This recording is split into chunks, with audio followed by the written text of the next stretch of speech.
Well, hello.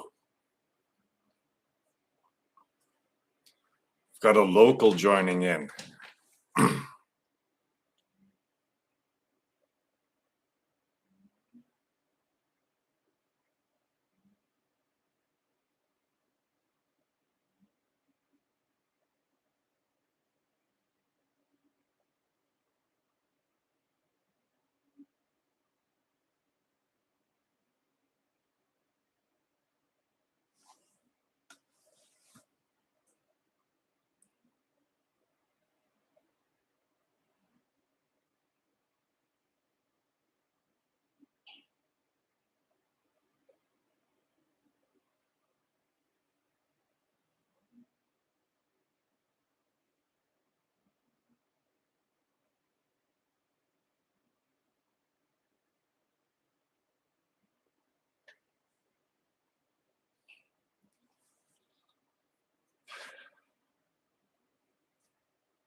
So in Canada, we had this phrase "elbows up," and it's a hockey reference where you play dirty.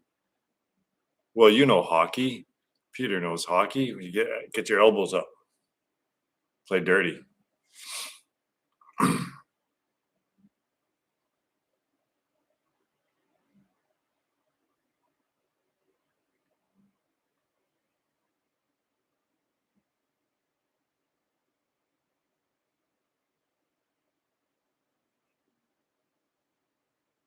Yay, the gang!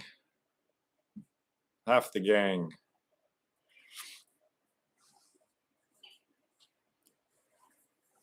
So Ryan, my God, what an app! Like you can actually build stuff, eh? That's cool.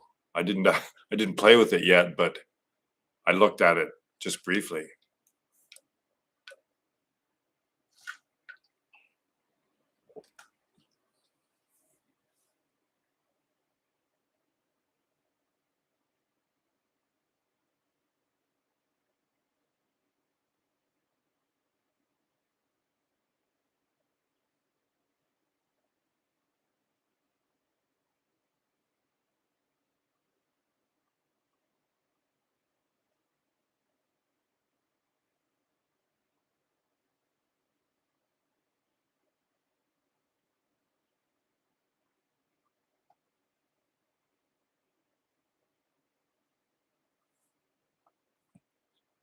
How many hours did it take you to build that thing?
Can you it doesn't does this allow to share links?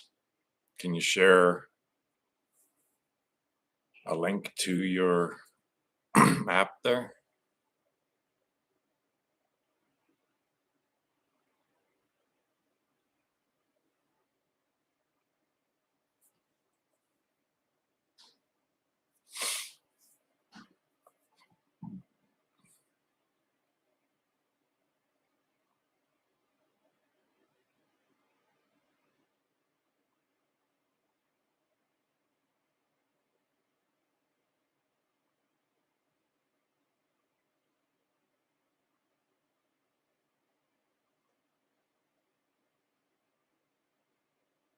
Yeah, Substack seems to be where the grown-ups hang out. It's not like Reddit or Discord. It's far more civil.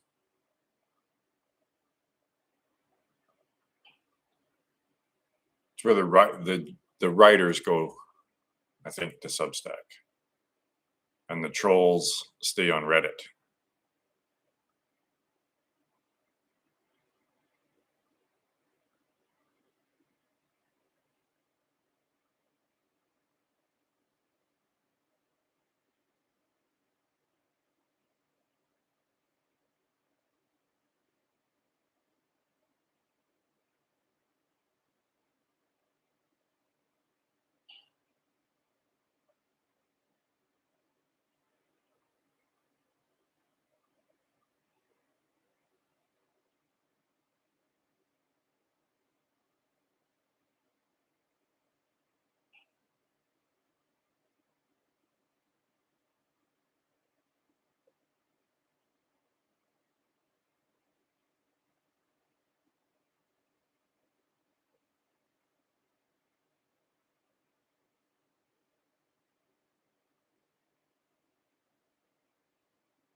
It's a good venue for just getting across ideas that you want to get across.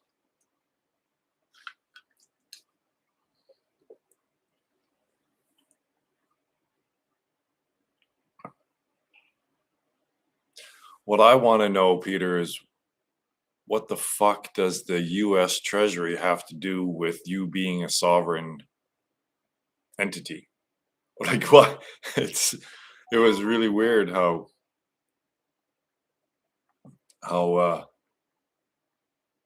the final authority seemed to be the US Treasury Department, not the legal department, but the Treasury Department. So what does that mean?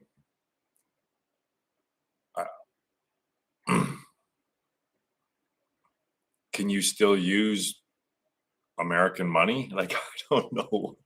I don't know what you've set up there.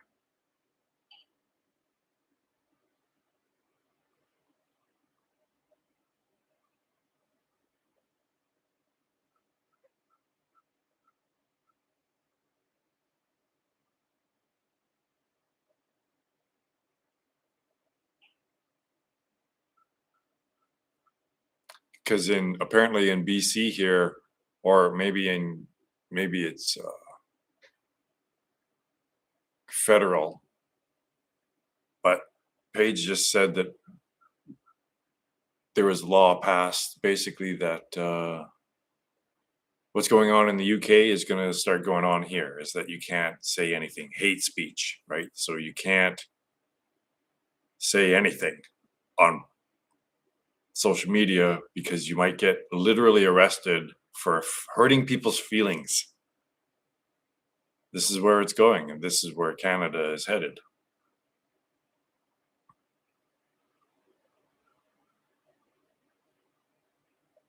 So words are becoming more powerful than physical actions, right? So you say something and those words hurt people so badly that you will be arrested for hurting their feelings with words. Yeah.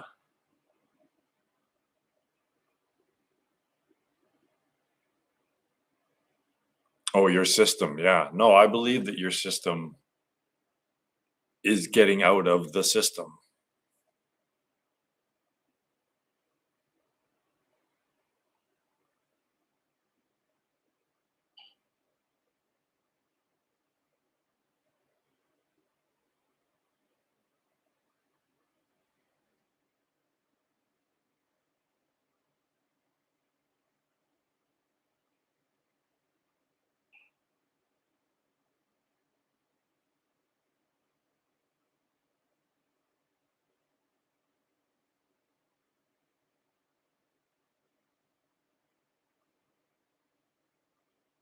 What the ordinary person doesn't understand is that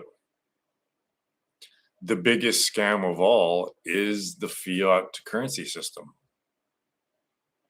That's a scam. That's a Ponzi. See, we don't recognize the traps that we're in, right? We don't recognize the traps that we're in. We don't recognize what's obvious. And that's how Maya and Satan, how it works, right? Is it's all out in the open. And it's the process, right? So academia, you go to academia, you go to school, and then they basically through academia they remove the divine, right? They remove the purpose of life itself, which is to find the divine. They remove the center column of the fmor, right? It's no longer recognized. And then you have the dualities, so it's just a big game. But what non-conceptuality is doing is I'm bringing God back, right? We're bringing God back. There has to be, that's what the model is showing, is that there needs to be a spiritual renaissance where we're bringing the divine back, because that is the purpose of life. So the religious metaphors are the ones that are most accurate. So we have to, that's why when I think when Peter said ready to rumble, this is the movement, right? It's not just passively meditating, but trying to rip this thing down. In order for humanity to change its trajectory, we need to point out what's wrong first. We have to point to the nakedness of the empire.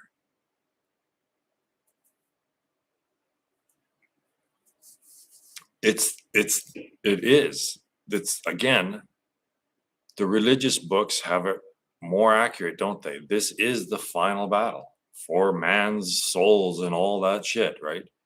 Except it's the battle to keep us from devolving, right? That's the battle. Is it evolution or devolution? Because there's a fork in the road coming up, and you will have to. The status quo is no longer. So either you're going to devolve or evolve, because that's the fork. And non-conceptuality is for evolution. It's for those who want to advance into a higher level of self-awareness rather than a lower level of self-awareness. So it's a big deal. Like what I'm writing right now to enter this core contest,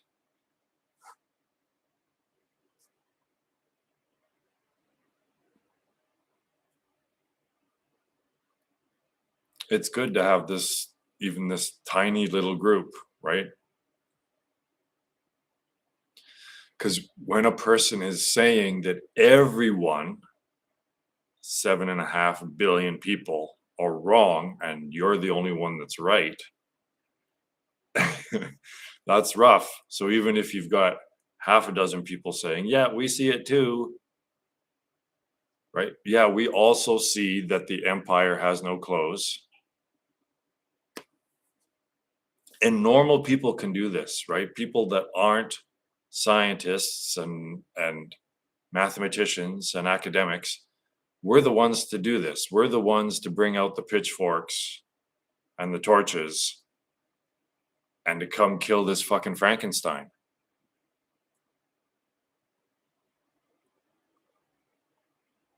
So unless people are willing to stand up and say, yes, we see the empire is naked, then the delusion will continue, right? So I've come up with, in my investigation into the imaginary unit, I see, because the imaginary unit itself is completely dualistic. It's half belief, half logic, half mathematical, half magical. Yeah, magical, all right. It's half belief, fiat belief, and half mathematical rules. So it's already born out of duality. And it's also, in order for it to function, squaring itself to get a negative, it's both the positive and the negative and the positive. So again, sorry for harping on this, but it's the biggest deal ever. It really is that the FOMR, right? I just plug it into the fundamental model of reality and it just pops up. It takes up 2 rows, right? It's absolutely, it turns out that I, lowercase I, when you see it in Schrodinger's wave equation and quantum mechanics equations, know that it is exactly the symbol for duality. It is the symbol that is perfectly expressing duality and constant bifurcation, which produces the multiverse. This is it. Like, when May 25th is the deadline for this core competition. And I'm gonna make it so like either like you're gonna look like an idiot if you say you don't see this, right? So when I present the fundamental model of reality to people and I ask them, do you see a pattern? Well, they're already trapped, because if they say I don't see a pattern, then you go, really, you don't see this triune pattern. You don't see a pattern in there. Okay, so then you go, all right, well, because, and then they'll say, well, it's so obvious that I have to say that I see a pattern, right? Mathemagical. That's great. That's the imaginary unit. I'm going to use that, mathemagical. That's what the imaginary unit is, because it's imaginary. So it's, being that it's completely dualistic, right? It is exactly born of dualism and functions as dualism.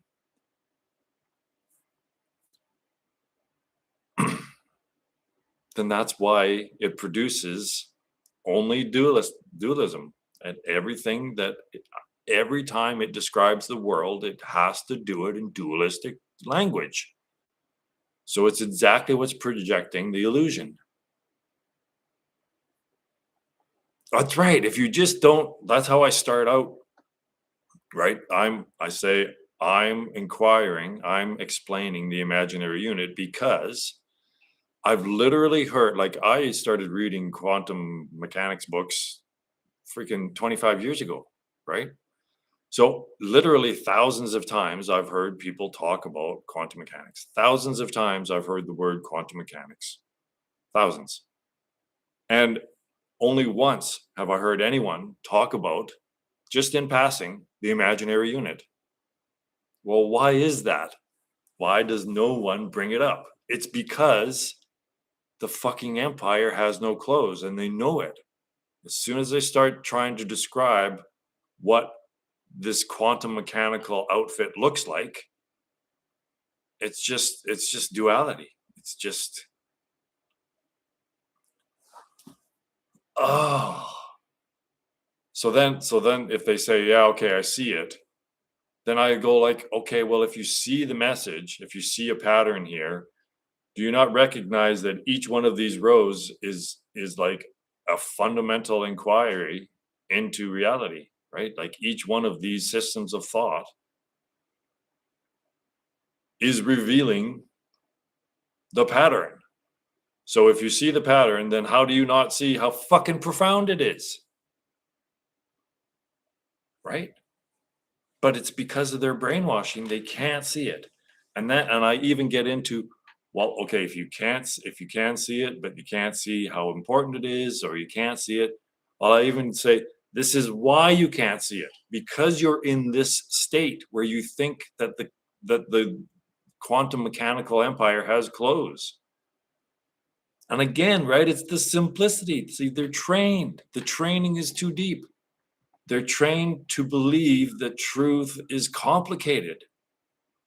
But so they try to derive simplicity from the complexity. But why is it so complex? Because it's wrong. All of physics is wrong. It's exactly what projects the illusion of duality. And then they try to use that system to reunify the duality, the apparent duality that it itself projects. I've said this a million times, but it's just like, what the fuck, guys? This is how we got here. This is how we got to World War III and frying ourselves with nuclear weapons, meltdowns. It's going to be the atomic realm that does us in, because we shouldn't be fucking around in there because of physics. Because physics is wrong and it's projecting the illusion. It's bringing back that we went through that. That's devolving. That's our past. Leave it alone. The future is the stars and planets.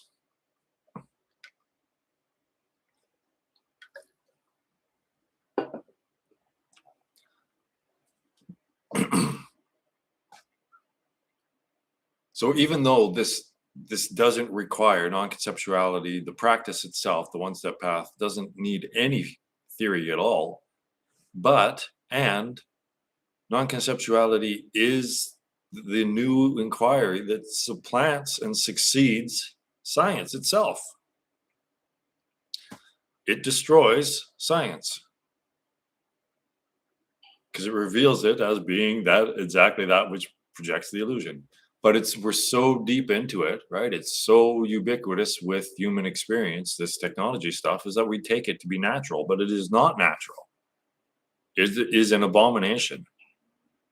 And I know it's like, well, what else could there have possibly been if it's not technology? Well, maybe that's for the next iteration. But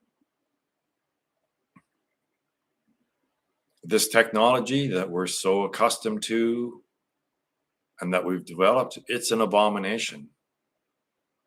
It's not natural. And that's why it's all collapsing. Everything that humanity has built through the thought process is not natural and doesn't really fit here. So it's going to collapse.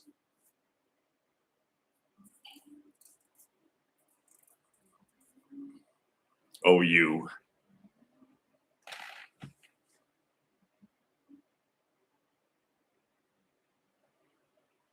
Yeah, presence. I love presence.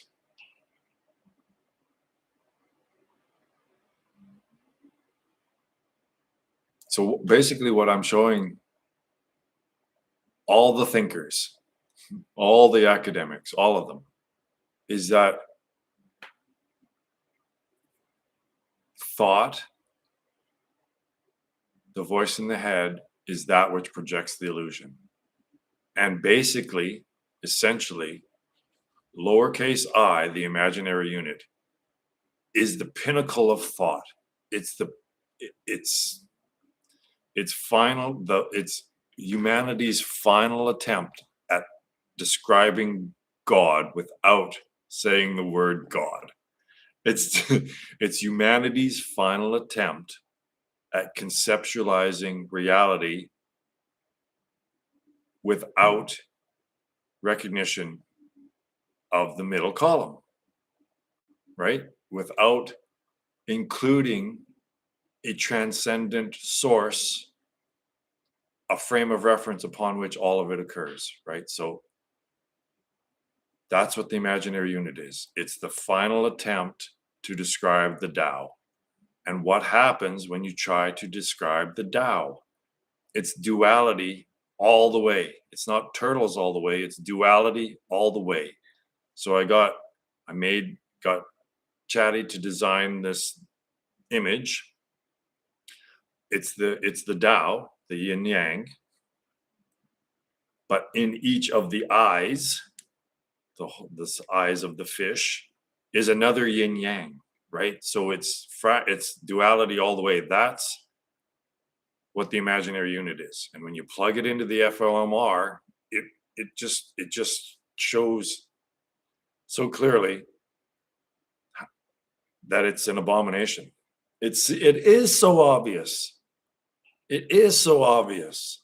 The imaginary unit is completely ambiguous because it's both simultaneously contains the potential to operate as a negative or a positive at the whim of the mathematician, at the discretion of the mathematician.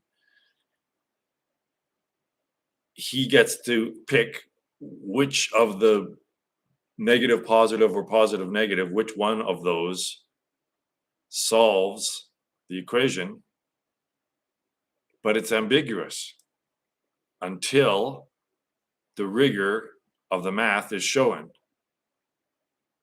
It's the findings of quantum mechanics. All that duality is just the functioning of the imaginary unit in the heads of the mathematicians.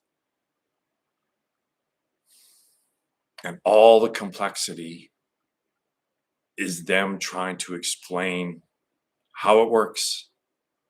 And it doesn't work.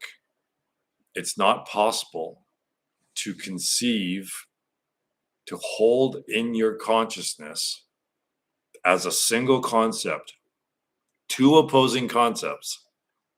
You can't imagine a square circle.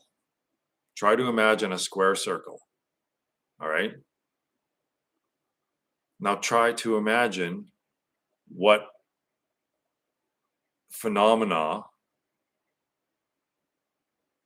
is being expressed when you hold together the positive concept and the negative concept together into this super concept, what I've coined a super concept. Two concepts, opposing ideas, concepts, held together, bound together somehow, without them canceling into some new concept. Well, what is that? It's ambiguous. It's absolute duality and ambiguity. So that's why quantum mechanics results in all the results it does. Bound together by fiat, right? Fiat declaration, just like the monetary system. And that's why the monetary system is collapsing in unison with quantum mechanics. And this right here, it's half a dozen fucking people, is what's destroying quantum mechanics. So both quantum mechanics and the fiat monetary system are basically all of these institutions are collapsing instantaneously. Fractals all the way. So they all collapse at once, right? They're not causal. They're all parallel systems operating, right, in tandem, not together. So that's why they all collapse together. And one isn't really causing the collapse of the other. They're all collapsing together because of everything that I show. It's because everything designed and created and operated by thought is an abomination. It's tough to swallow. But this is why these deepest questions have been unresolved for centuries. Like quantum mechanics has had the brightest minds on the planet working on this for a century and it's unresolved. Well, why? Is because it's a state of the empire's new clothes.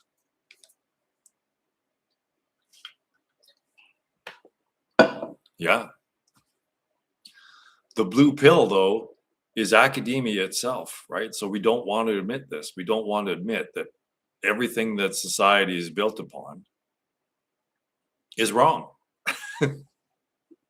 We can't admit it, right? But again, how is it that this interpretation of quantum mechanics still isn't, we don't have one after a century?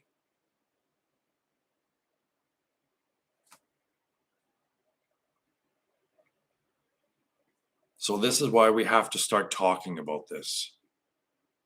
Like, we have to start openly saying, hey, look at this. Even if we're not academics, even if we're just freaking ordinary people, if you're at all interested in reality theories, then we have to, in order to change the trajectory of humanity itself, it needs to be revealed what's false. This needs to be revealed.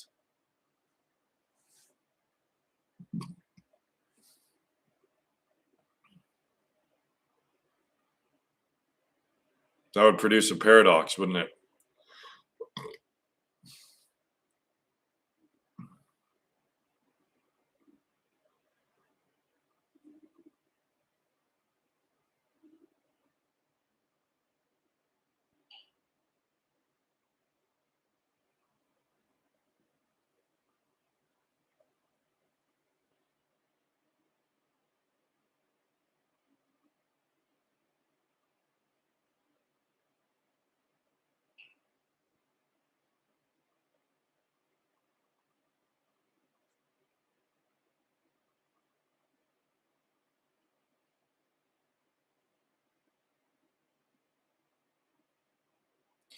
And the ones that mother gives you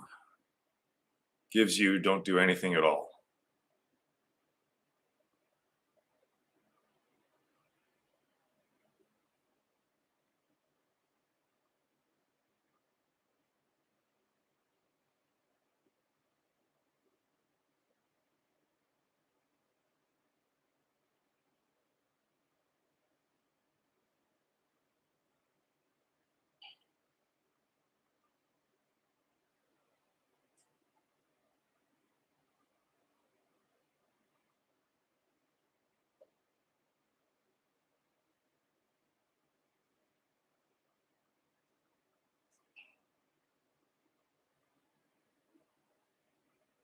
No.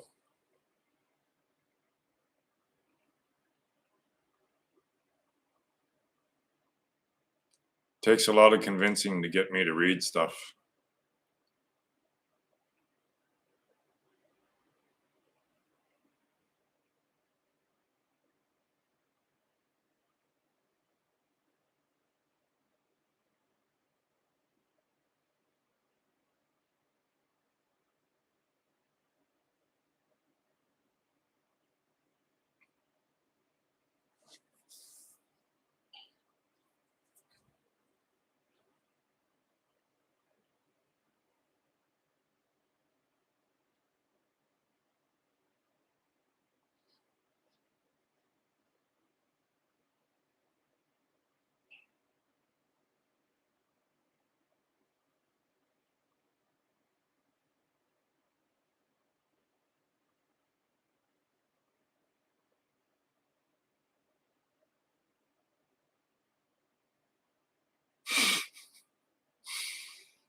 Well, that's how cult leaders operate, right?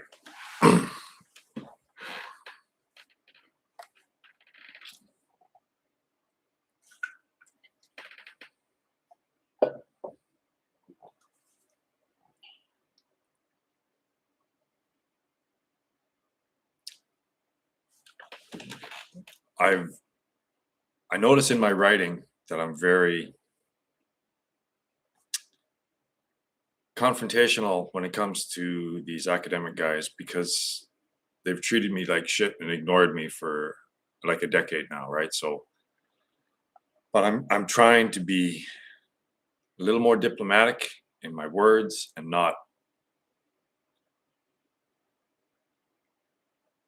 the purpose of the presentation is to explain the imaginary unit and let that explanation show how wrong they are without pointing out how wrong they are throughout the whole thing.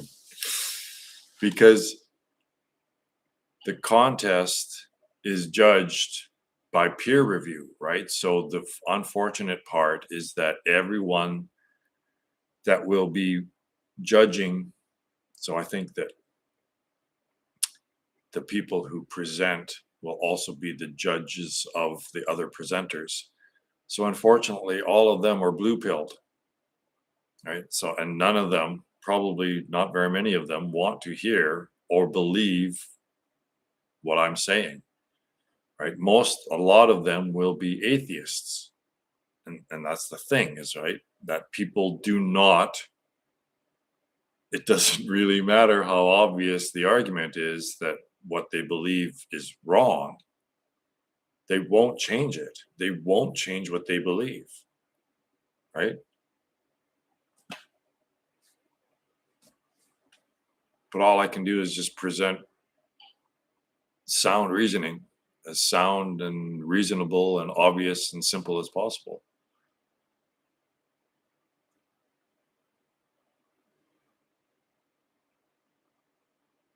Like an interpretation of quantum mechanics that someone actually understands, right? If you understand my my explanation of the imaginary unit and of quantum mechanics, then that's the one you have to take to be true, right? Because the other one would just be belief. If you don't understand something, right? If you don't fully understand something, which no one understands what quantum mechanics is, no one. So if you assume that to be true, then that's just a belief, right? If you don't fully understand it, then that's just a belief. You just believe it's true because everyone else believes that it's true and is telling you that it's true.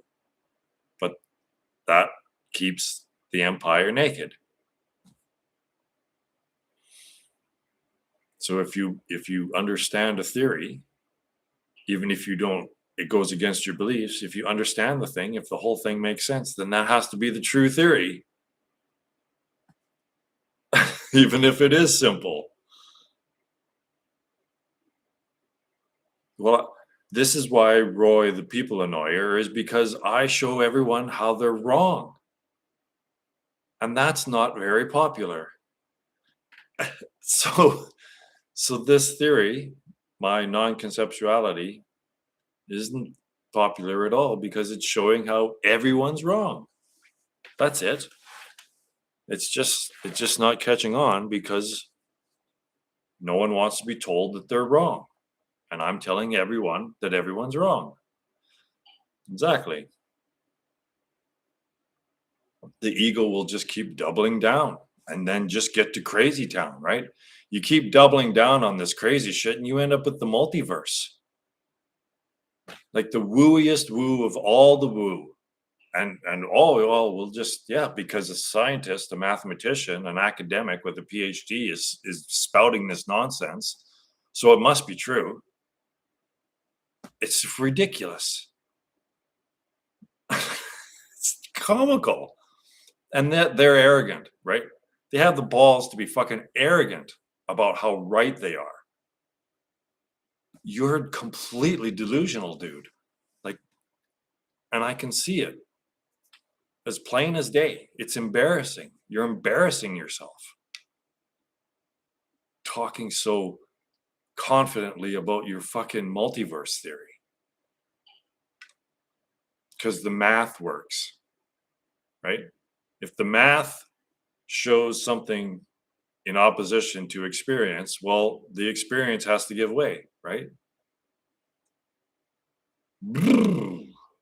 This is what the training does. This is what the cult, being in a cult.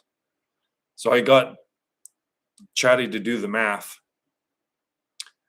So from kindergarten to grade 12, that's about 15,000 hours, right? You're forced at age 5, you're forced to go to school and do what they tell you. Otherwise, you'll get kicked out. You'll flunk and you'll get kicked out. So you're a kid, right? You're not going to say, you're not going to put up a stink and question authority, right? So gradually, you just accept what's been taught. This is the system, and you just get brainwashed. So 15,000 hours to get to grade 12. And then if you do a PhD, it's like another 18,000 hours on top of that you're being programmed. So 33,000 hours. So this is how it ends up, is that the people with PhDs, they're the most programmed. They're the most brainwashed. And do you think at age 5 it matters how fucking smart you are? It doesn't matter how smart you are at age 5. You're started the program. You're taking the blue pill. They're jamming it down your fucking throat. You have no choice. So where does intelligence? The intelligence just gets you more trapped, right? Your intelligence has nothing to do with your ability to not be brainwashed at age 5, right through your whole childhood and adolescence and even into your adulthood. It's all brainwashed. Oh, right. I should read that. Yeah, that book. I did glance at it. Sorry, I did glance at it, and it looks, yeah, symbol. We're entranced by symbol. We just take the symbol to be more real than what it's symbolizing. And that's the Ponzi, right? Because that's the duality.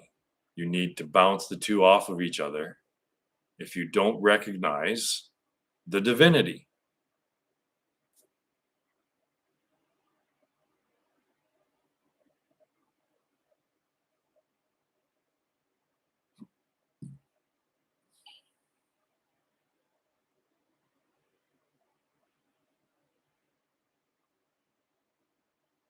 Oh, Chatty. I love Chatty. It's a great tool, but I use it as a tool. I use it. It doesn't use me.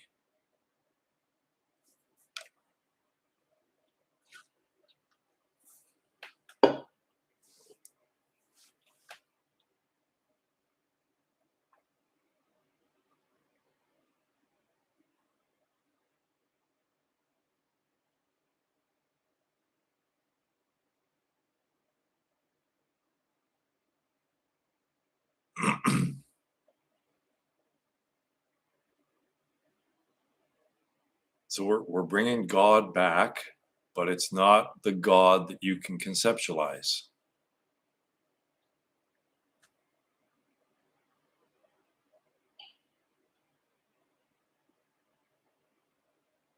Yeah, yeah.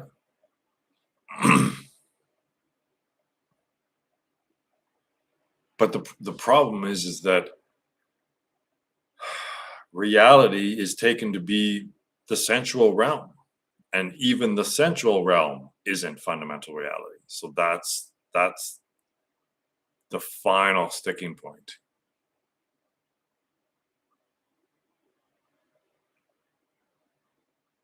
Well, there's a lot of people that sound a lot like me, but they're not quite me.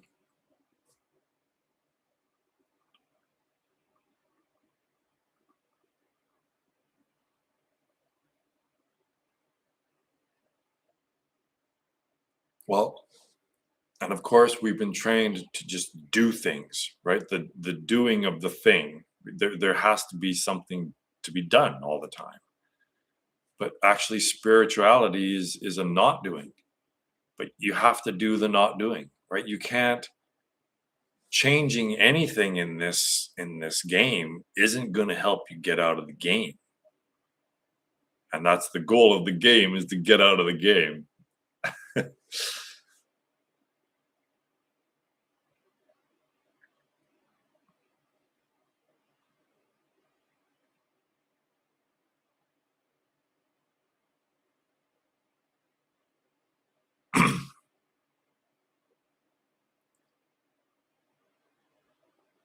Even Swami Sarvapriyananda, who I think is probably the best guy out there right now that's well known. He's an Advaita Vedanta guy, but even he doesn't stress the practice enough for me. He is heavy on theory, and when he gives meditations, like, it's a guided meditation. It's like, you guys got to stop. Well, I guess so. Someone like that wants to be adept at teaching kindergarten through PhD level, but I don't think even Swami understands the PhD level, because he came up through Advaita Vedanta, a different lineage than Ramana Maharshi, because Ramana Maharshi didn't come through Advaita Vedanta. Advaita Vedanta came to him. So again, Swami doesn't stress the thought-free state as much as he should, because he's too busy paying attention to teaching K through 12, and I'm interested in only teaching PhD level, except not delusional.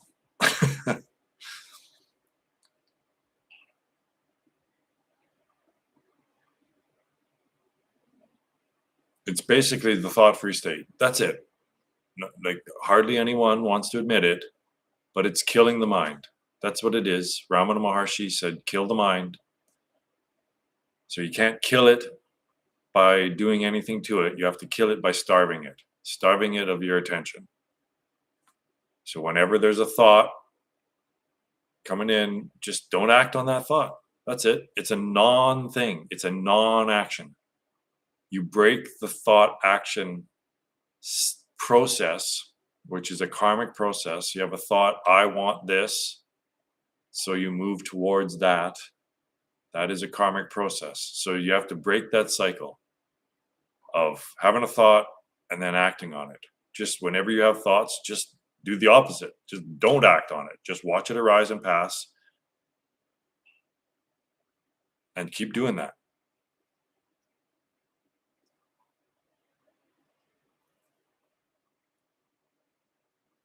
Yeah, I know. That's why I was saying you have to have this analogy inverted, right? So PhD is actually, is actually less thought. So, right, so we invert it.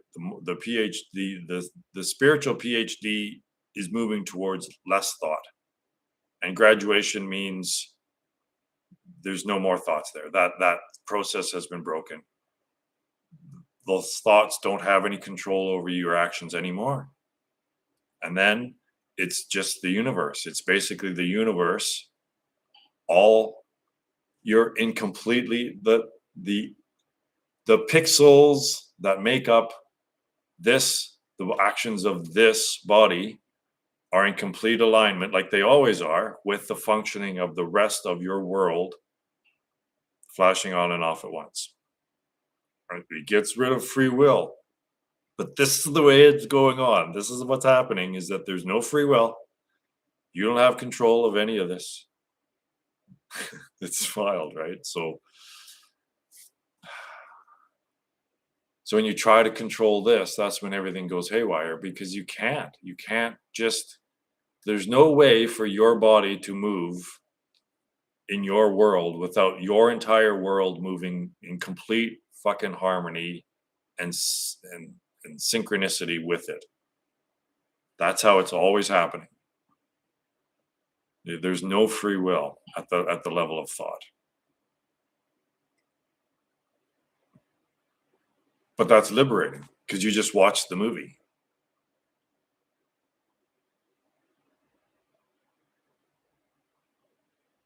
Dispassionately just watch the movie.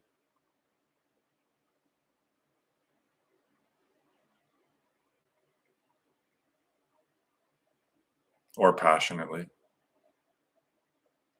unattached, let's say.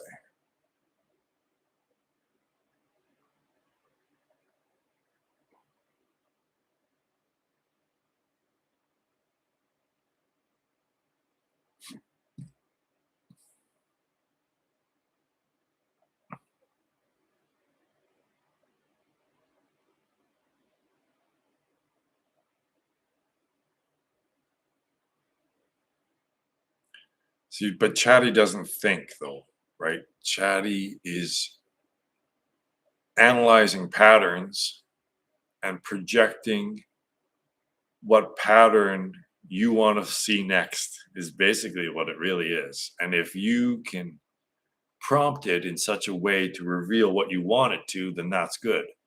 But its goal, it doesn't know it has a goal, but its goal is to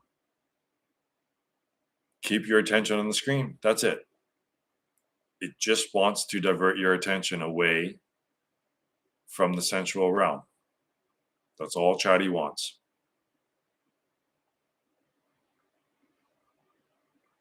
It just develops patterns that you might find interesting, and then you want to develop more patterns. The words are patterns. They don't really even mean anything. It's so trippy.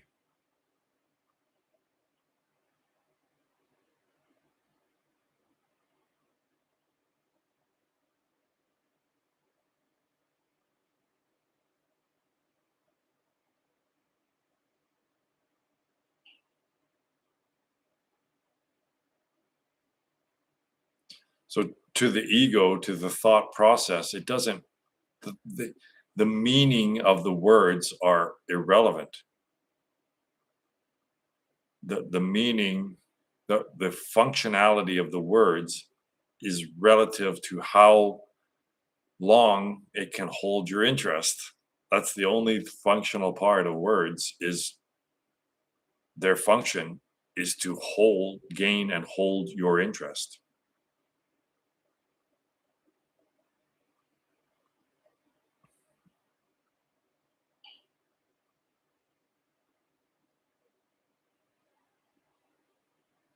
Identifying as the thoughts.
But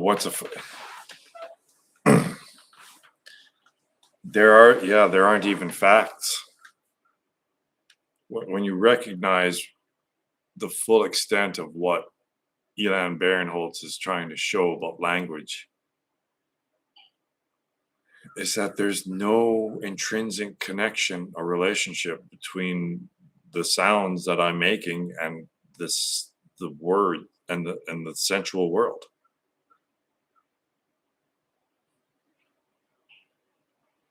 The meaning of the words is imagination. There's no the relationship between language and experience is taught to us. It's not innate, it's programmed, right? It's not intrinsic. There is no intrinsic relationship between language and experience. It's inferred and imagined.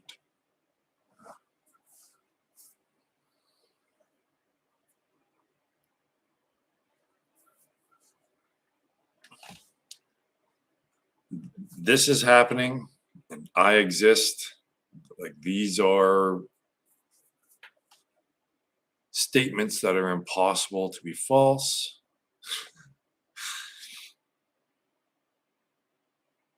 So yeah, it's always, and people are questioning consciousness, right? Like, this, it's insane. There is no hard problem of consciousness if you recognize the fundamental model of reality. If you recognize the middle column, then mind and body are illusions. The separation between body and mind is an illusion. There is no.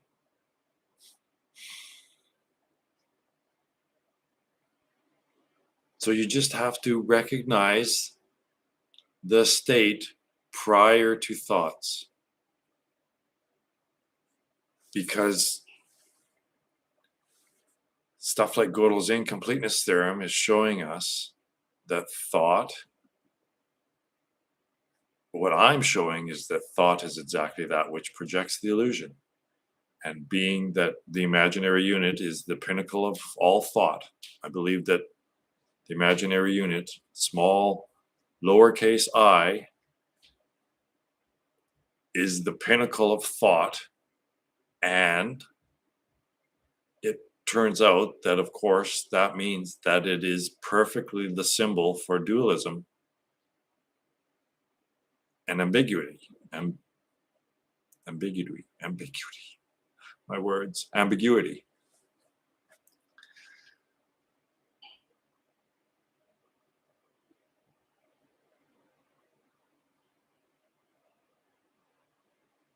So they're trying to come up with the fundamental model of reality, again, like all of them are, without recognition and inclusion of the middle column. That's what I is.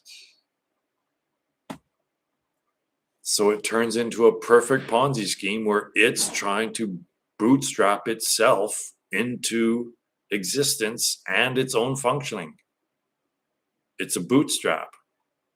It is the condition of bootstrapping.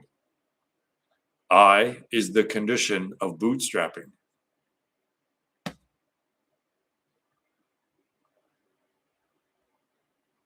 It's like Wile E. Coyote, where they're falling on these big flat falling rocks, and he jumps from one rock to the next,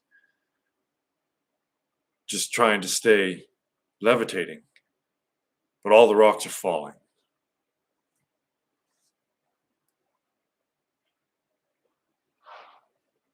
There's two rocks, and it just keeps.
No, of course not. No, science and scientists have done their damnedest to remove the middle column, right? To remove the divine. So that's what Satan would do, right? Satan would say, well, there is no purpose to life, right? They don't even bother looking for a purpose to life because that's how it wins. If you knew the purpose to life, if everyone knew the purpose to life, everything would be would be perfect because we'd all be just sitting around meditating and completely happy and content within ourselves.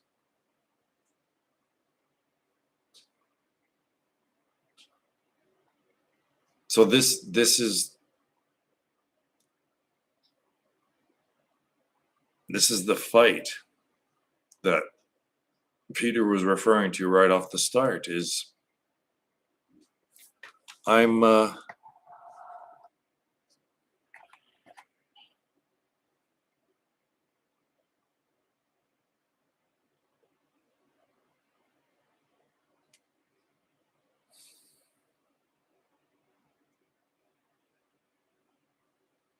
it's been so ubiquitous, this control that Satan or Maya has over humanity, right? Because of the cult that I was talking about. We're forced to enter this cult of school, academia, at the age of 5, and they program the divinity out of you, right? That's what Satan would do. Is like, oh no, don't worry about the meaning of life and all that stuff. Just go on through life completely ignorant of what the fuck is the purpose of all this. Don't even think about it anymore, right? That's what Satan would do, and it worked. So there's the problem is that even the spiritual guys, even like Swami Sarvapriyananda, let's say, even they believe that science is correct. So they're trying to merge. This is huge. They're trying to merge spirituality with science. But science is the antithesis of spirituality. Science is precisely that which projects the illusion. Science is Maya. Scientists are Maya, or the body of Maya. This is how lost we are, right? In a decade from now, there's going to be hell on earth, right? People will be eating people in the cities.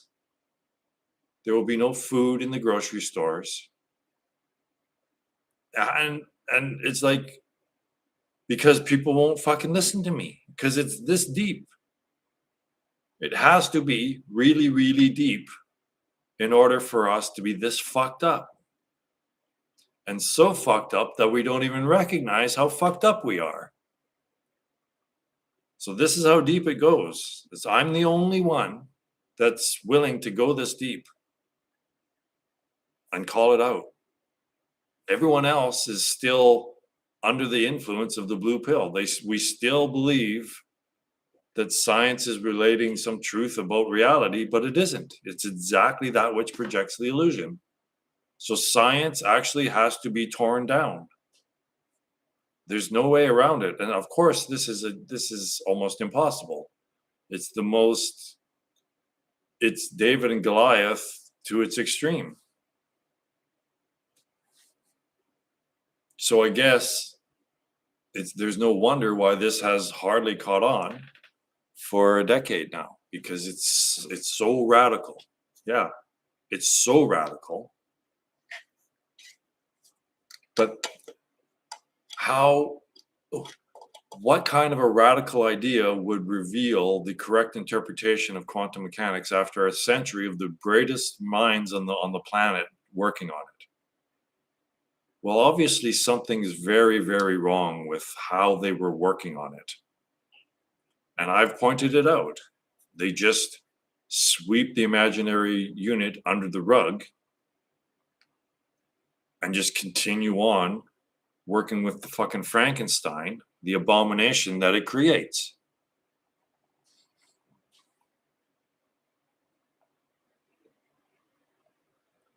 The technology that quantum mechanics has made available is exactly the internet and the cell phone.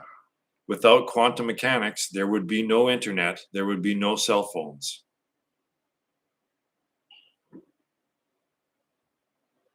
It's pretty obvious.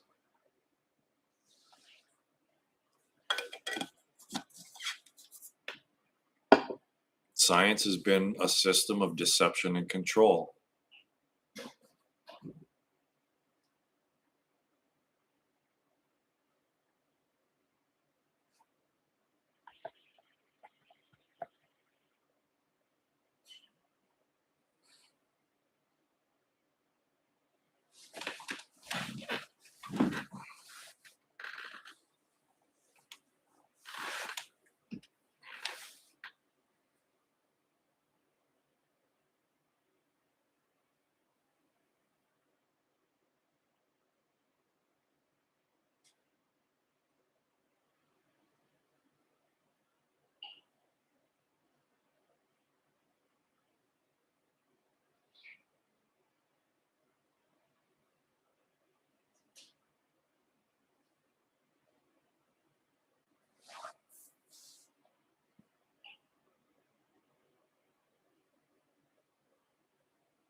So there will be a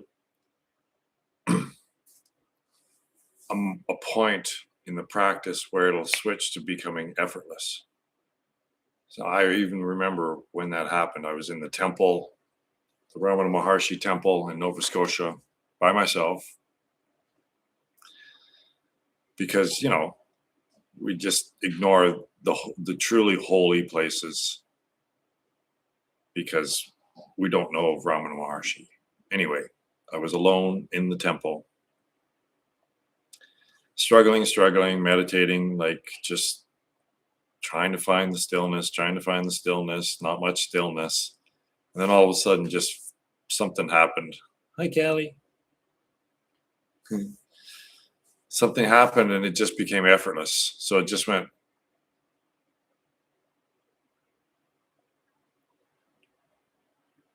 And it was like I'd gone through a door, and the room that I entered was just stillness, and I could just walk around in the stillness. It was effortless to be in the stillness, and I just want to encourage you to keep going with the practice as best you can. And when that happens, it's quite a shift. When you can just sit down and just zone in to the stillness and just abide there without effort. That's the stuff.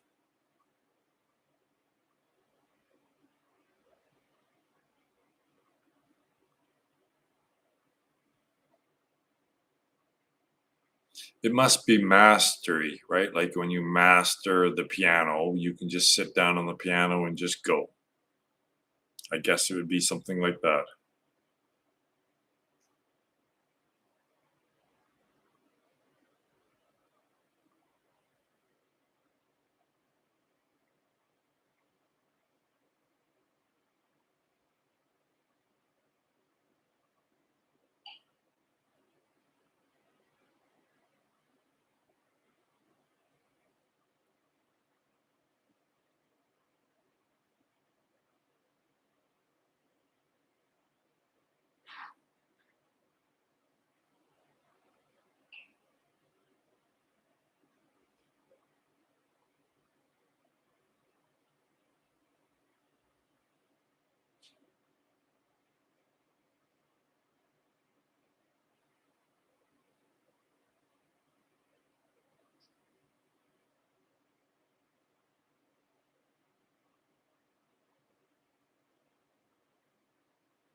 So yeah, I mean, it's communion with the divine, isn't it?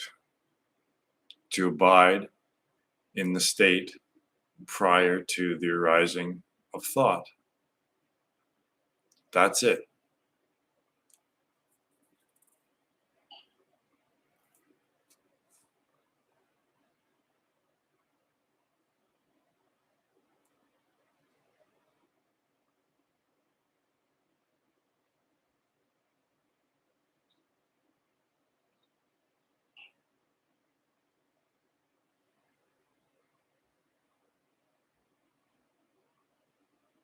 So, so just the one step path until you find that stillness and then you abide in it. And that's it. It's so simple. But it requires this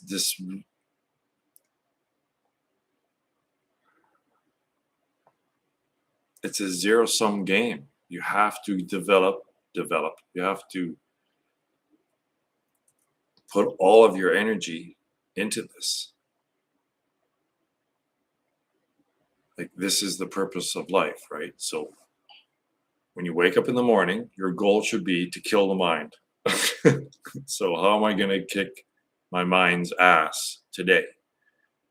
Well, you do it by starving it, right? So starving it means not paying attention to the screen, not having your attention go outward and focus on something outward. So this is a dual approach, right? When you're working out, you go to the gym and you eat right and you get proper sleep. So this is the same, right? You have to meditate. And so meditating would be going to the gym, and eating right would be not eating the garbage, right? Going to McDonald's every fucking day after your workout.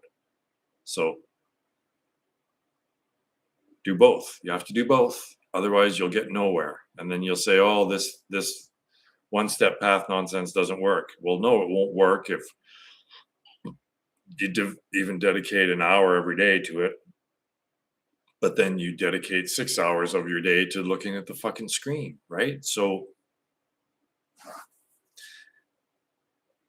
this is the purpose of life. If you want to find the stillness and communion with God and the sitting here in completely perfect contentment like I am, then this is what needs to be done. Like, people need to just stop complaining and stop thinking that someone's going to come and save them and engage in this game by not engaging.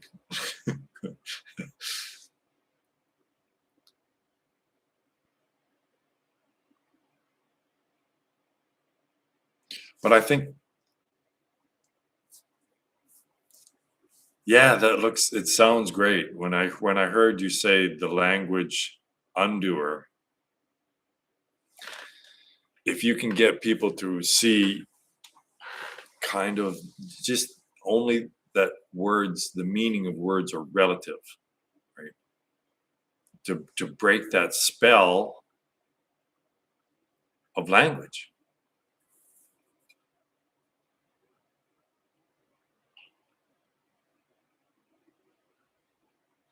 So you're before the words have all the power over you, just like gravity has power over you, nip it in the bud first, right? Notice that you are just allowing language to have power over you when it's inherently powerless. You're just giving your energy to this system.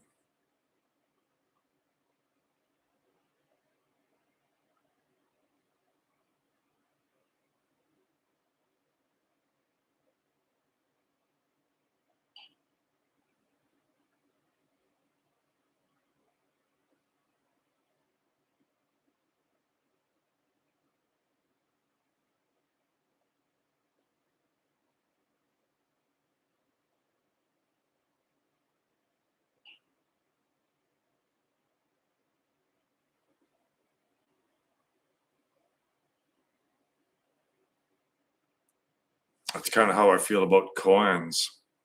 So you're using your mind to try to transcend mind. Why don't you just fucking transcend mind? Why ask the koan question in the first place?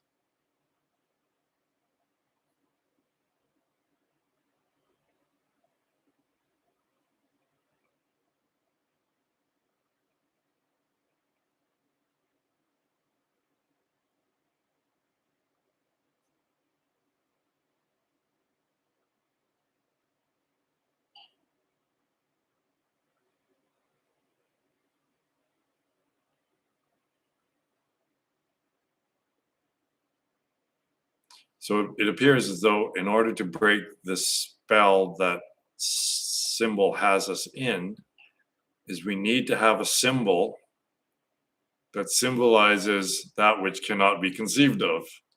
Right? So that's the middle column of the FMOR is the middle column are all symbols symbolizing the Tao, which is what happens when you in the transcendence of the spell that symbol has us in. That's the last symbol. So that represents the middle column. The symbols of the middle column represent that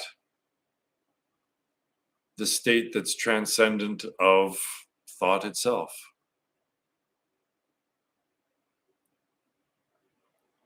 So God is a symbol for that which cannot be conceived of, which is just pure being.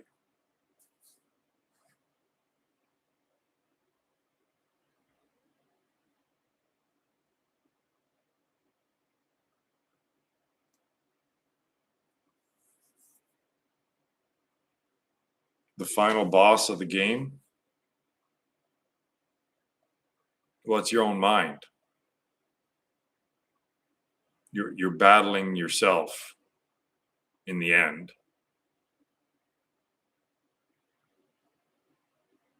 So it would be like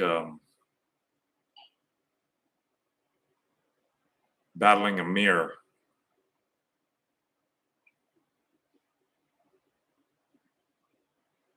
You have to just stop being entranced and just walk away. Just stop fighting.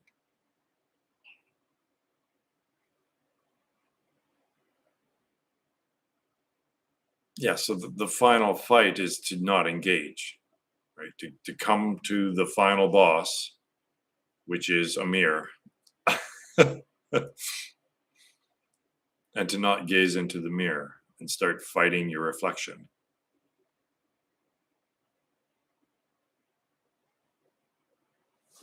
But these are all metaphors, right? The metaphors work because, in a way, there's a battle, and in a way, there isn't.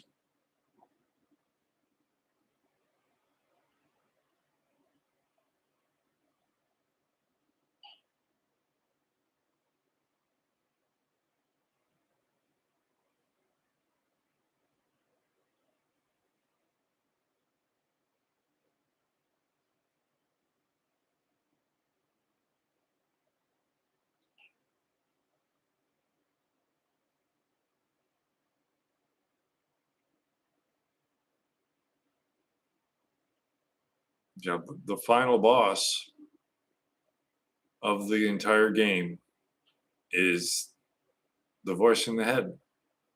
You need to kill it.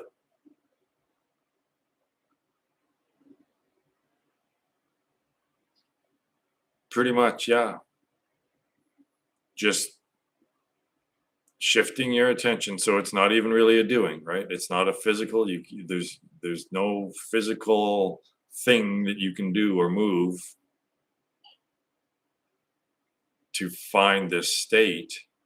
You just have to play with the dials of the radio in your head, right? So that's what you do. That's what meditation is you're learning these different frequencies and how to tune into them, or how to let go of the tuning, and then it just automatically tunes into the fundamental channel. But it has to be done, though. That very subtlest shifting of attention needs to be done. Right? The neo-Advaitists would say, well, there's nothing to be done. Right? You just live your life. It doesn't make any sense. So yeah, it's not a physical doing, but there is that the very subtlest of volition. The only volition we have, perhaps, is where we can put our attention as this movie unfolds, right? Each scene will unfold as it unfolds, but we have the choice to where we put our attention on in each scene.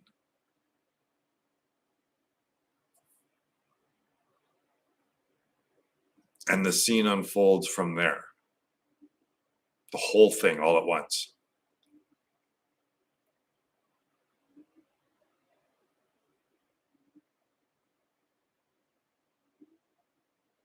Because the doing that's actually happening is everything's done all at once in a frequency.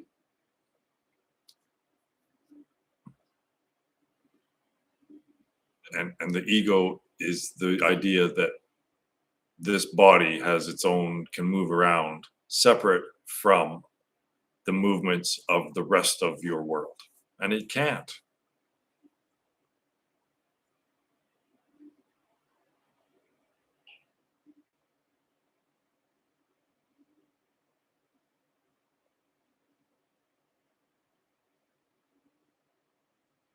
Like imagine I don't know, like a rod that goes all the way around the whole planet and comes back to the back of your head. Well, you push on that rod and it's going to push you back of your head, right? That's that's what's happening. Is you can't. Everything's connected to everything else at this higher level.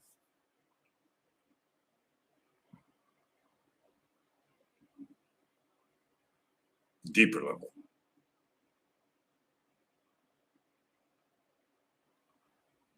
Well, there's only one thing. There's only one whatever. And the way to define it and describe it is through the duality. But you can't, that's it. It's just positive, negative, and then you just stop there.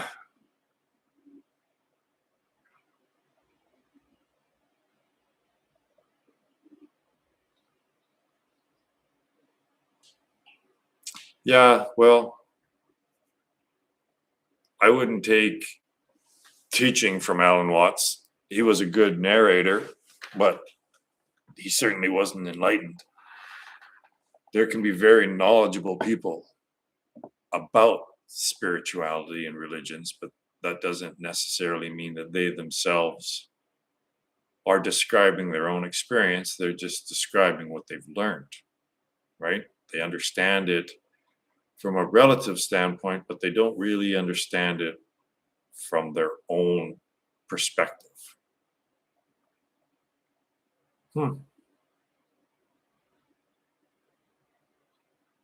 Like on that date, like specifically oh, okay, yeah.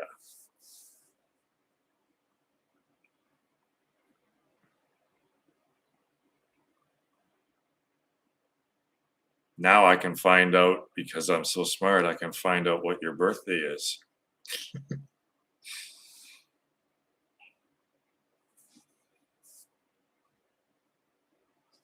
Great detective I am.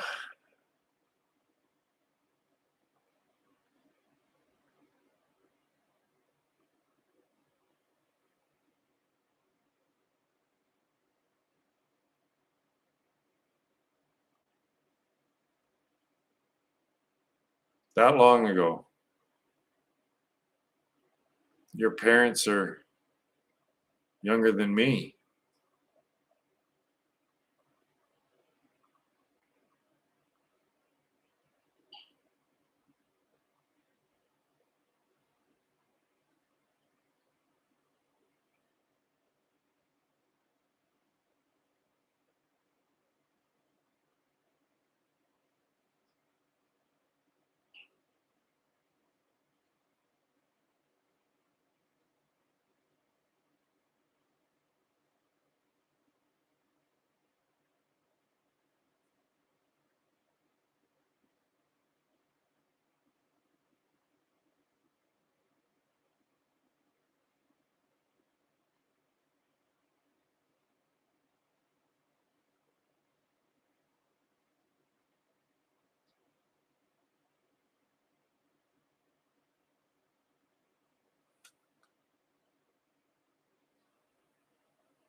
Wow. His liver must have been working overtime.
Hell, oh.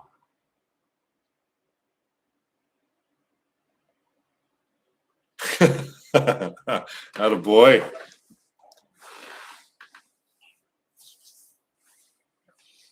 I've I've had my share of partying.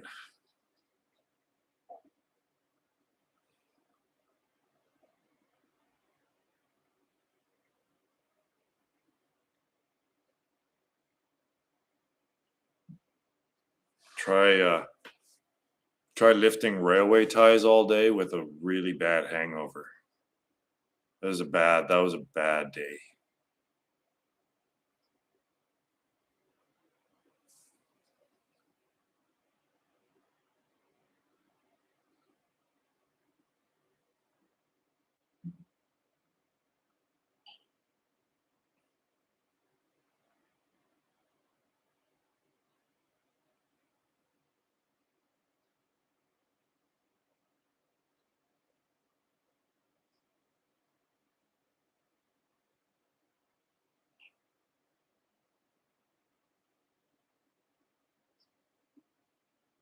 A sleepover party.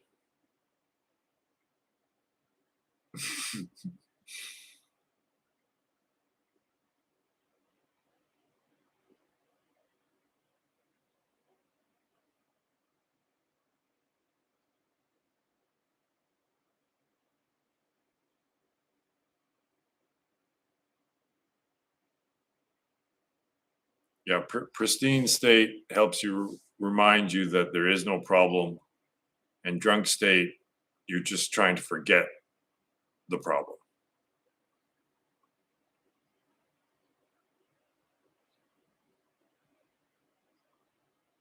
It's probably better to recognize there is no problem.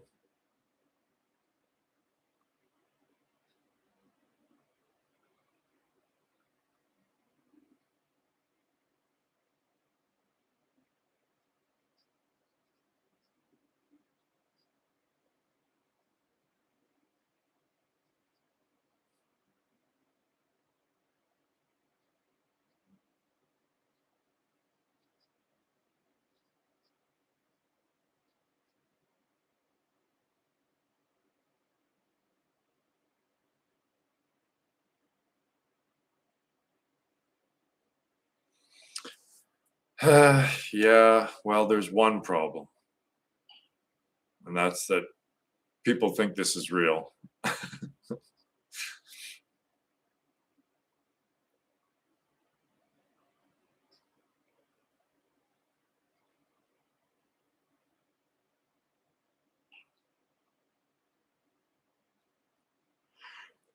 Real as in substantial.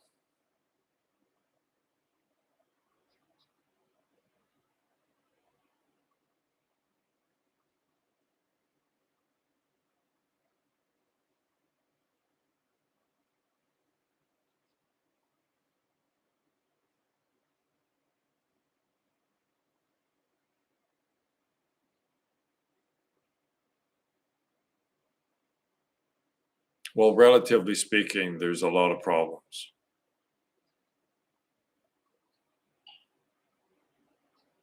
but there's one problem that is presented as many.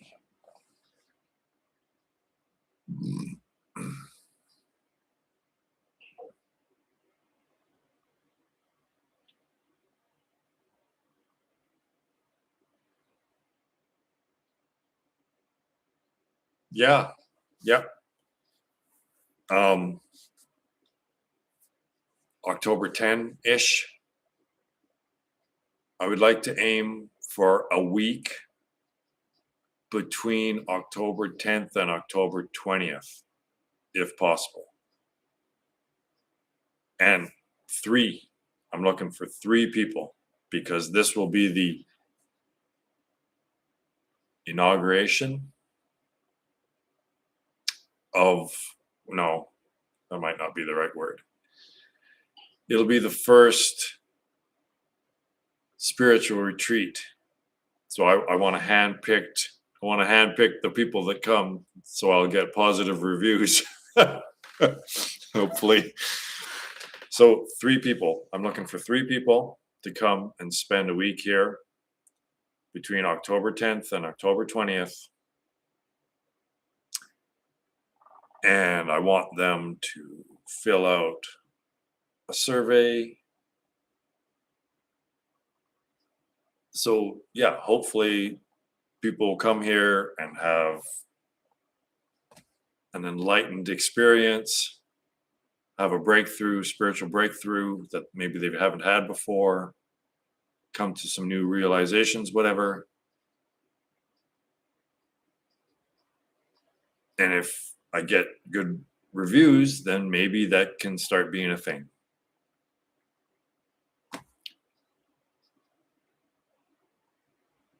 So I won't be charging anyone for the first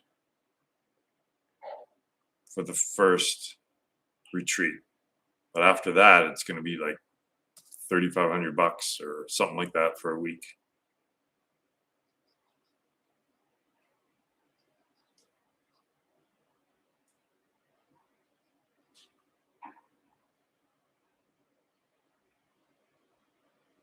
So Ryan, I don't know if you say you might be pretty busy in October, which is understandable. It sure would be beautiful. It's a beautiful time to be here.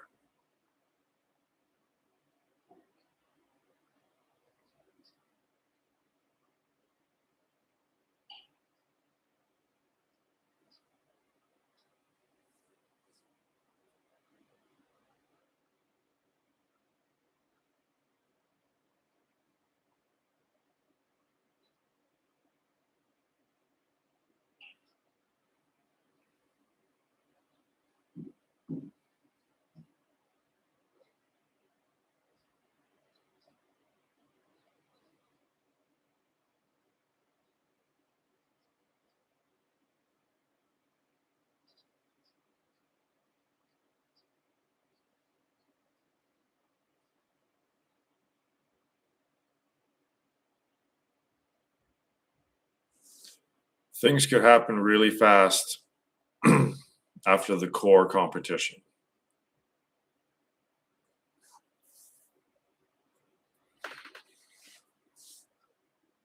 You sure it is what? Yeah, 1 week. I think it should be 7 days, 7-day retreat. Sounds. No, no. Raya, I don't know if she's still here or not, but she used to come to that, but we've kind of suspended that.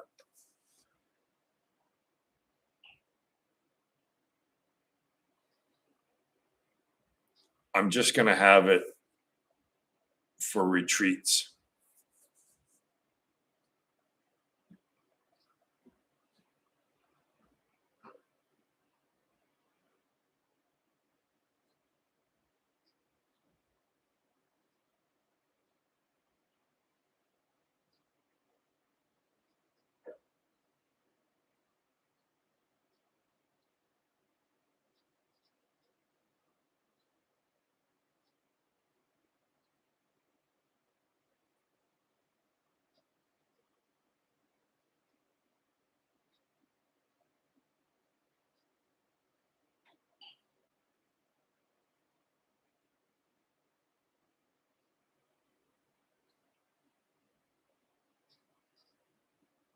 Because if there's 5 winners in this core competition, and if I happen to be one of the 5, it's going to get a lot of recognition. But it just takes one really, really well-known, important PhD physicist or reality theorist, or one. Actually, if Kurt were to interview me, that would break everything open, right?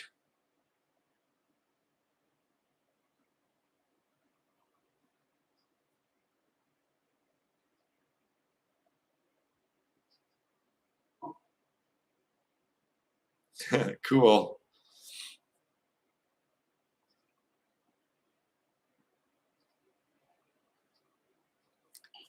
Swami Sarvapriyananda's in New York too.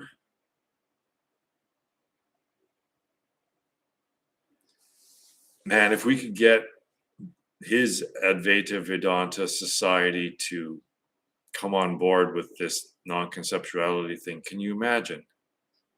But I don't think he'll want to adapt his version of Advaita Vedanta, right?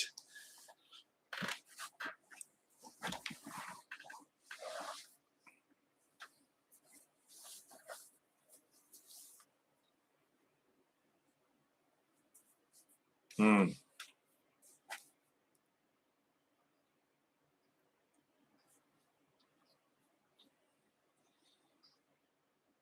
Well, it gets pretty dark here. There's not a lot of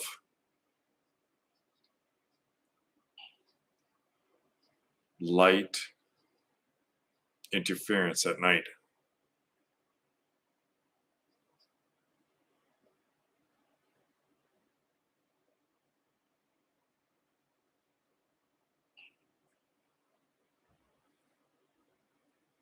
Oh, so that's a big stationary. Okay.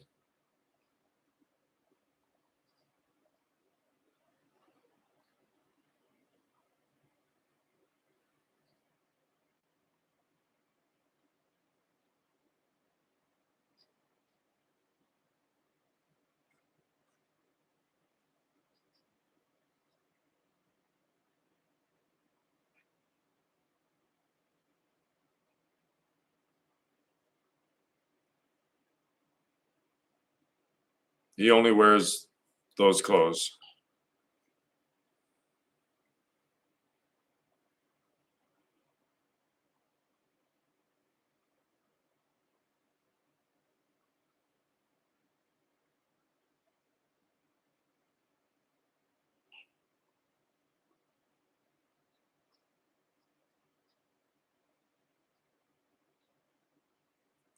But I mean, Swami himself, or the guy that they follow,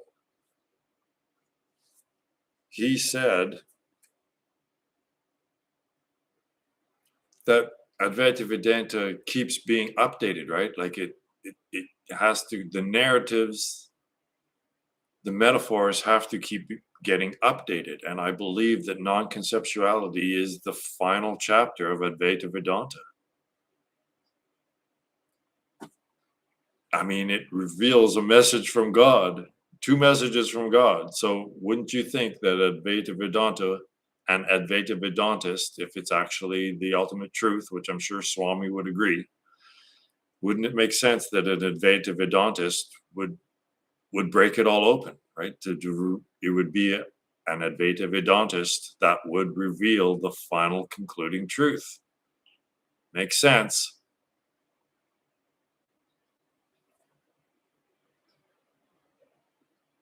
Yeah, well, it's pretty hot in India here.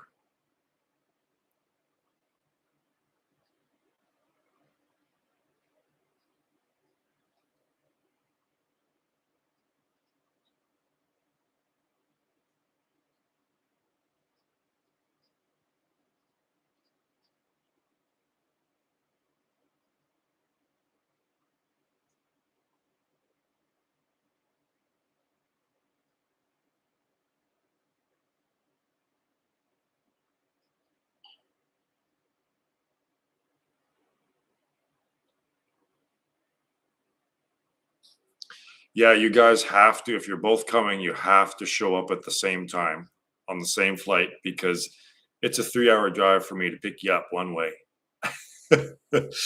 So that would be fantastic. Picking you guys up from the Prince George airport would be amazing.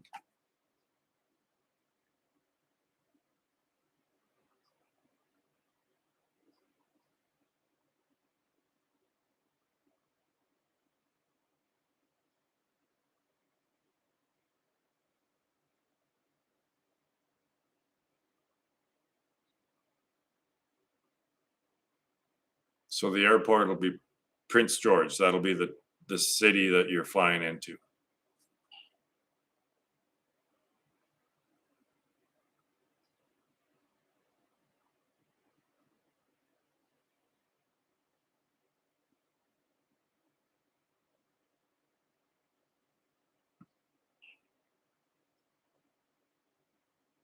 Hmm.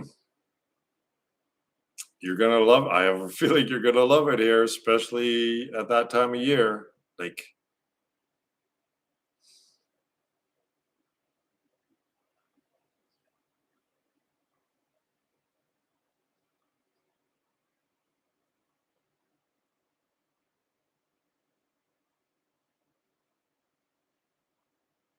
and I really expect to be doing well financially at that point because Saskatchewan, where I used to do the wildfire thing, it's in a there's a lot of drought in Saskatchewan, and there's supposed to be a very a strong El Nino developing, which won't peak until like July or August. So in 2015, we had a record year in Saskatchewan. I still remember that season. It was crazy. And this El Nino is developing as strongly as the 2015 El Nino was, and this is already compounding the state of drought. So I should be busy with the drone business this year. My goodness. So money shouldn't hope, and then crypto should. Who knows what the fuck's going to happen this year, right? I mean, I think they're just going to turn on the money printers, and the hyperinflation will start.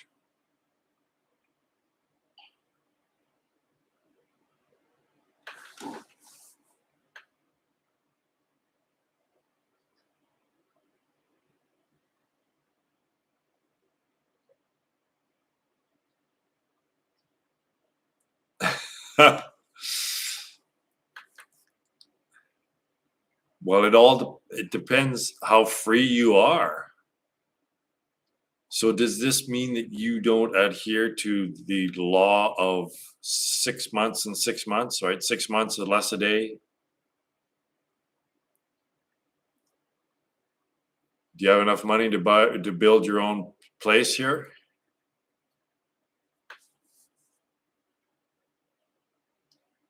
Yeah, don't get me started on blockchain.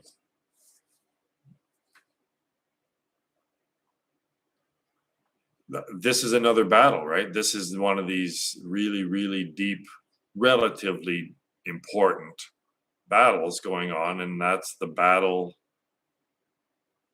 financial system going on right now. There's this battle between the dying fiat abomination, Ponzi scheme. And the old system that's based on truth, like it used to be the truth of gravity, right? The shared experience of gravity is the same for everyone, right? Whereas a number on a fucking piece of paper isn't the same for everyone, right? Though, what does that number mean? So we're going back to a frame of reference that everyone has agreement upon. It's true for everyone.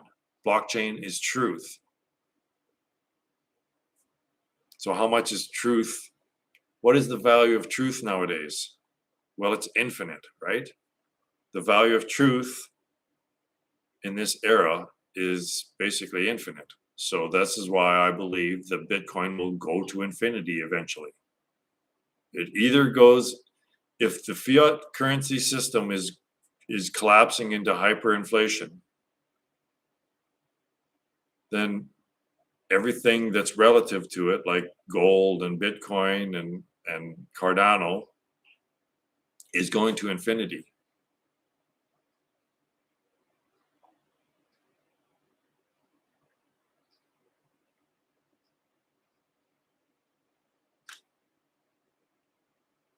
But could you just stay here, right? Like just abandon your home back, just abandon it? Wouldn't you try to resell it? I'm not sure of your situation. Maybe you're just renting. If you're renting, you can just bail easy.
So the plan for Paige and I is to build the keep, right? This is the castle. And then Paige and I will build the keep, which is basically a bunker, because World War III is starting.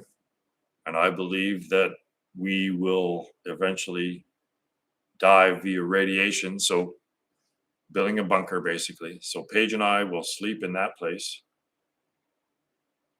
that's attached to this place. But this place will be kind of a community. There's there could be like 7 people staying in this house quite comfortably without getting in each other's faces. But so it'll be kind of a community, a commune, and this will be the main house. And Paige and I will own it, but we'll be basically living, sleeping in our house. That's the plan. So if you don't have enough money to build your own place here, and you're aligned spiritually mainly with us and willing to contribute to the work here, then you can stay here in this mansion, this castle. But that again is a communal type of a situation. So if you don't like that sort of a situation, you probably won't be very happy. But if you're okay with staying in a house with other people,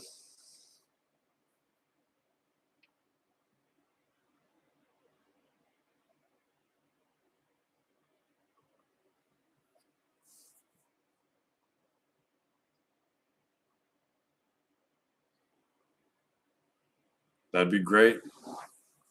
Let's fucking do this.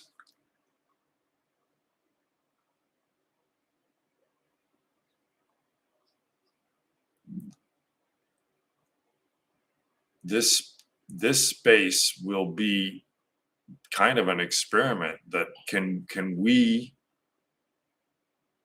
our collective world, right?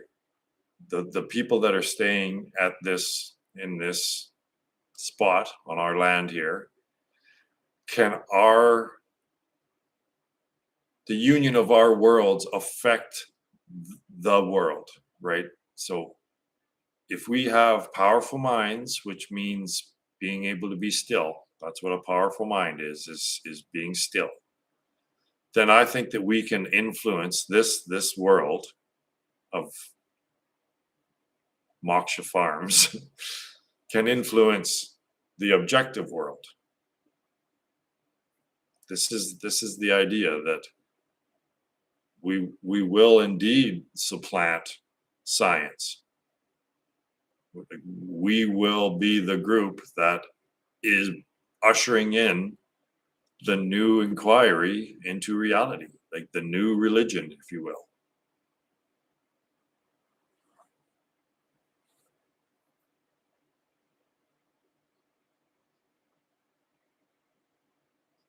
Others, yeah, I mean, eventually it comes down to Paige and I making the decision, right? So this won't be a democracy,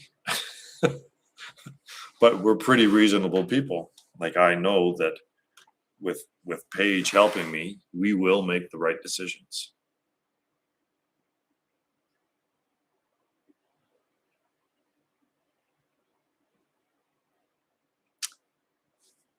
And there's a really, really deep lake right there, so we can always just kill you and dump you in the lake. just kidding. Although I've heard that there's probably quite a few bodies in that lake. I'm not much of a leader. Like I just let people do their thing, trusting that they're doing the right thing. And then if there's a big problem, then Paige and I will sort it out, I guess. The thing is selecting the right people, right? If there's going to be a dozen people here, they have to be solid, stable people.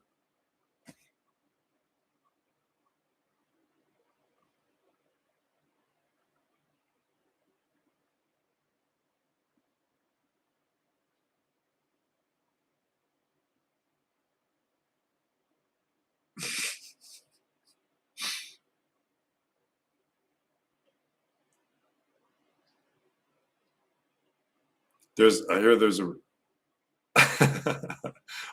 a real technique to getting a body so that it won't pop back up, I think.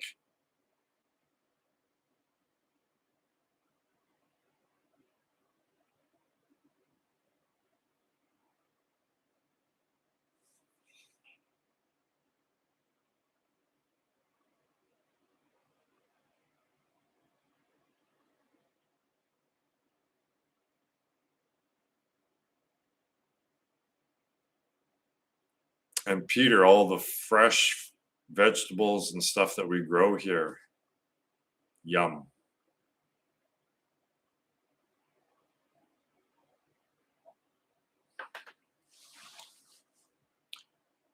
We have 2 hammocks.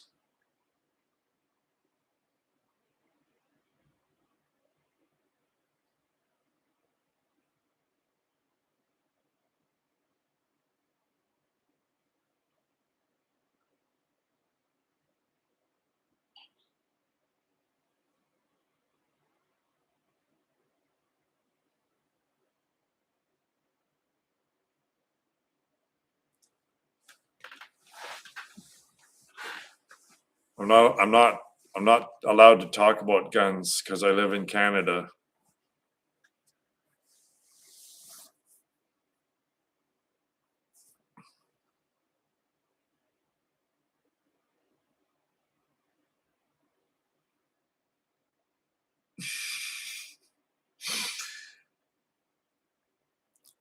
when I lead people through their salvia experience, it'll be in the back where you can't run to the lake. I could probably chase you down, and it'll be safe. There'll be no way that you can injure yourself when you're tripping on salvia out here.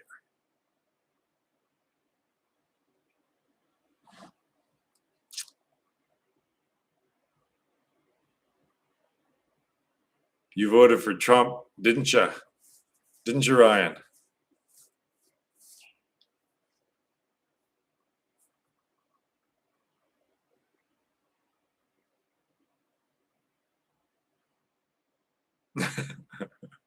It doesn't matter. Yeah, it's all broken, right? It doesn't matter who you vote for.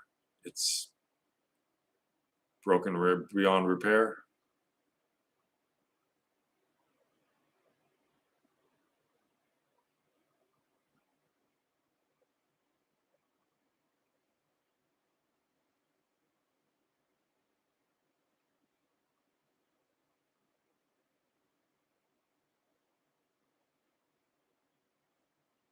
Mm.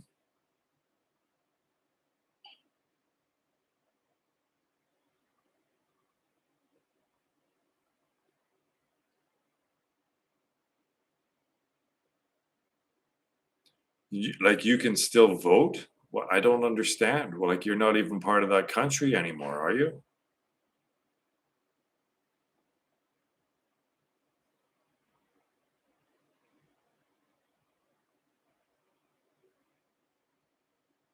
Like, you're not, you can't participate in social programs anymore, can you?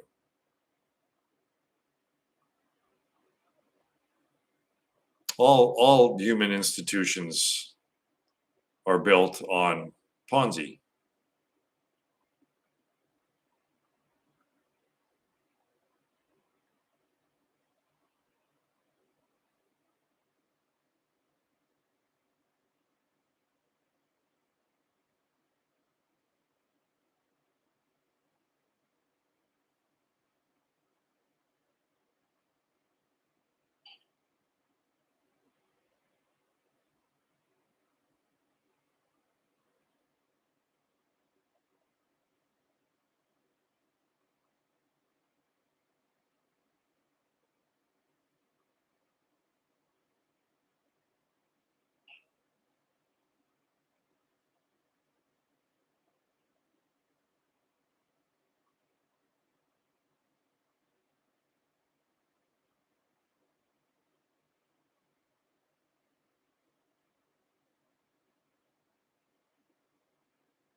Right on.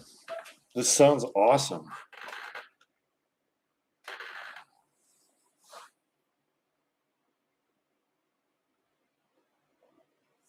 Like it's far more of a legitimate religion than Scientology, right? Like we just don't have the laws. You could be a lobbyist.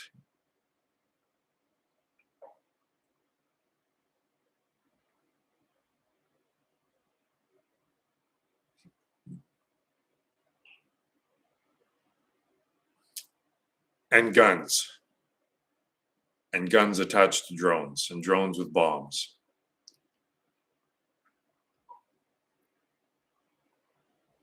The thing is, it's all going to be defensive, right? So if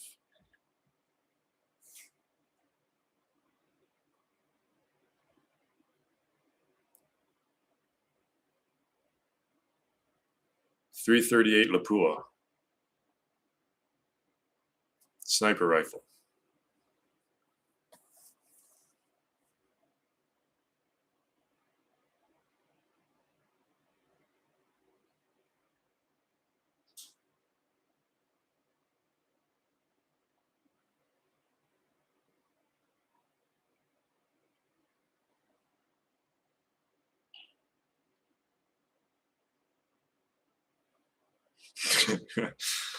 Yeah, well, now, of course, as soon as when I said, "Oh, yeah, I shouldn't be talking about things," right, because of the new legislation passed in Canada where you can't talk about things. At least I'm not offending people. It's not crazy. It's not crazy to be able to see how society is falling apart, and it's not crazy to want to defend yourself when society falls apart. But I will be the one pre- that's prepped properly, right? I won't need to steal from other people because I've gauged this properly. I will be the one that people will be trying to kill and steal from. So I need guns. It's, but I won't be doing any mass murdering, right? It's all defensive. There's no reason for me to take anything because I've prepared.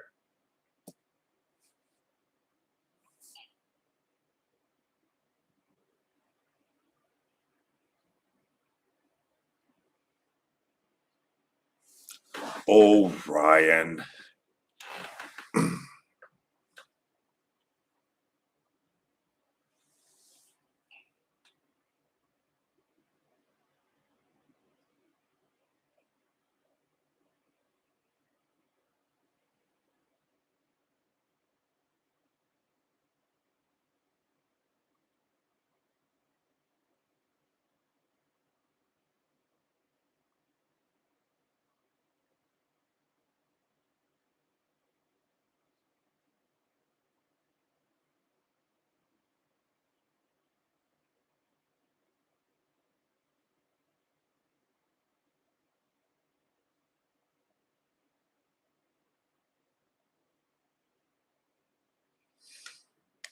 Okay, gang, I'm going to call her. I'm going to spend the rest of the day and focus on this week writing this presentation. And then I'll probably do a first draft, maybe a couple of drafts, and then put it up on YouTube. So maybe this week I'll have a new YouTube video, which has been months, right? It's been a long time. Um, yeah, about this. Oh, people jogging down there. About this explanation of the imaginary unit, and yeah, there's big potential. If that breaks, then it's going to be a cascading avalanche of shit happening really fast. So take it easy, stick to the practice. See you next weekend.